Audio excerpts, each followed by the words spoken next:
What's up, everybody? My name's Big Cam and welcome back to another movie review. And today we are continuing on the James Bond franchise. James Bond. And Sean Connery's, I believe, fourth appearance as Mr. James Bond in the 1965 directed by Terrence Young film Thunderball. Not the best opening intro song. Wasn't as impressed as I was with the Goldfinger intro song. But, you know, the guy with the eye patch in this, you know, he reminds me of number 2 in, like, the little guy with the cat. You know, it reminds me just how much these movies got ripped off by Austin Powers. But obviously I saw Austin Powers before these movies. So now, like, after watching all these James Bond movies, it makes me want to go back and watch the Austin Powers films and now understand some of the references that they're trying to make. You know, like, it's not just a comedy movie. They're actually spoofing the James Bond films, which is hilarious. But Terrence Young had done Dr. No and From Russia with Love. I don't think he did Goldfinger, but then he's back for this one, and then I believe the other director that did Goldfinger returns for the next film with Sean Connery. I think he did, what, 5 or 6 of these Bond films, Mr. Sean Connery? But he's got a Bond girl named Domino in this, played by Claudine Auger, and Domino was like a pretty dope character. As soon as I saw her, I was like, oh no, she's dope, I love her. I'm really here for Claudine Auger. Unfortunately, she passed away back in 2019 though. Unfortunate. She acted in 66 films though, shout out to her. Lucine Paluzzi, she was also in there. Adolfo Celi, Rick Van Nutter, Guy Dolman, Molly Peters, and of course QM Moneypenny. You know, like, so it's another decent Bond film, but I think it's definitely my least favorite of the bunch so far. Maybe tied with like Dr. No, but there was some stuff in this that was good. You know, like there was this whole sequence of like scuba diving underwater that I was like, damn, in 1965 they were doing underwater scuba diving fight scenes? Now I don't know if they were really in the ocean and they had an underwater camera down there or something, or if they just had a big tank that they were able to film in, and it, you know, but it looked like they were at, you know, not necessarily in the ocean, but like, you know, shallow water ocean, and, you know, sometimes there's sharks there and shit, and I was like, holy shit, like, they really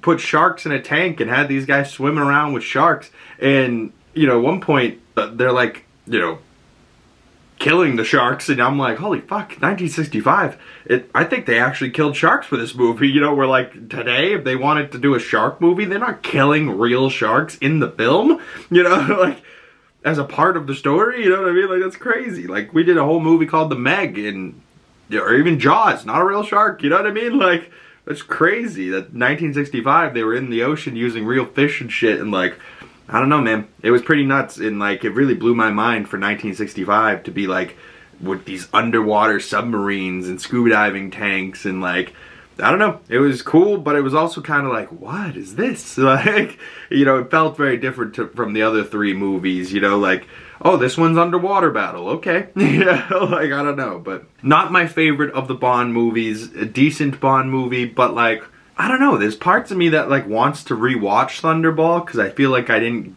get it all, but also like, I think I did, you know what I mean? Like, and I don't know, maybe this continues on into the next Bond movie, which I think is called You Only Live Twice, or You Only Die Twice, or something like that.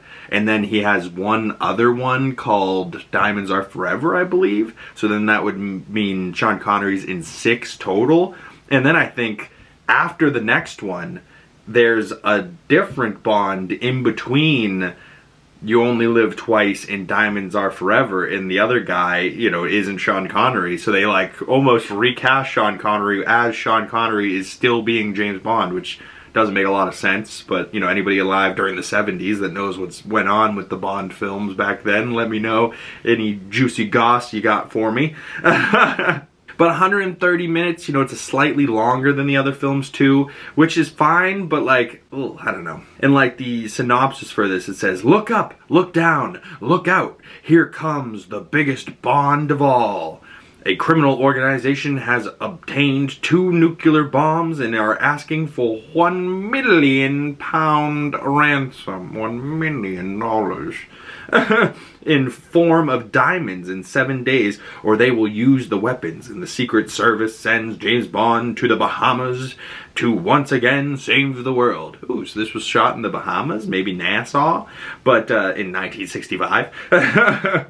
But yeah, so like, you know, they have these bombs and Bond's gotta like get them back, or, you know, make sure they don't use them. And I believe the bombs end up on like a boat, and he ends up like, the movie ends up like crash landing the boat, and then they're on a raft, him and Domino, and that's like the end of the movie. It's like, oh, James Bond gets the girl and he saved the day. But I felt like out of the whole movie, it was like going, and it was like, oh, okay, this is good, and then it just ends, shoot, sharply, you know, like just, it's like, pop, you know, like, it doesn't have like a do-do-do-do-do-do. You know, like where most films nowadays feel like they have this climax and they like kind of coast to the end. Or even like a, you know, climax and then the end. You know what I mean? Where like they want a climax closer to the end than in the middle of the movie. Where like the normal arc of things, I feel like you would get to the biggest point of your movie in the middle and then you go down to the end. You know, like, I don't know. Kind of like a mountain. But like, I feel like what you want is like, immediately you go up, and then you stay up the whole time, you plateau it up, and then you stop it up. You know, like, I don't know. This is a good movie. I enjoyed it, but part of me is like, I don't know if I did enjoy it. You know what I mean? Like, you can always tell when I'm conflicted on the inside when I'm talking about these things. Because when I genuinely like it, it's very easy to talk about how much I like it.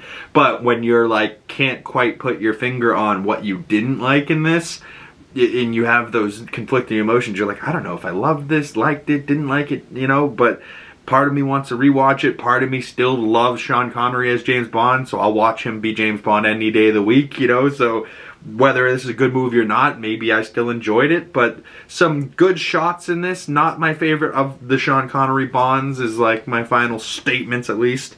Overall, I gave it 3.5 out of 5 stars, about a 7 out of 10. Honestly, could even be maybe a 3 out of 5 stars, but a 6 out of 10. And maybe be on like the same level as like Dr. No, you know?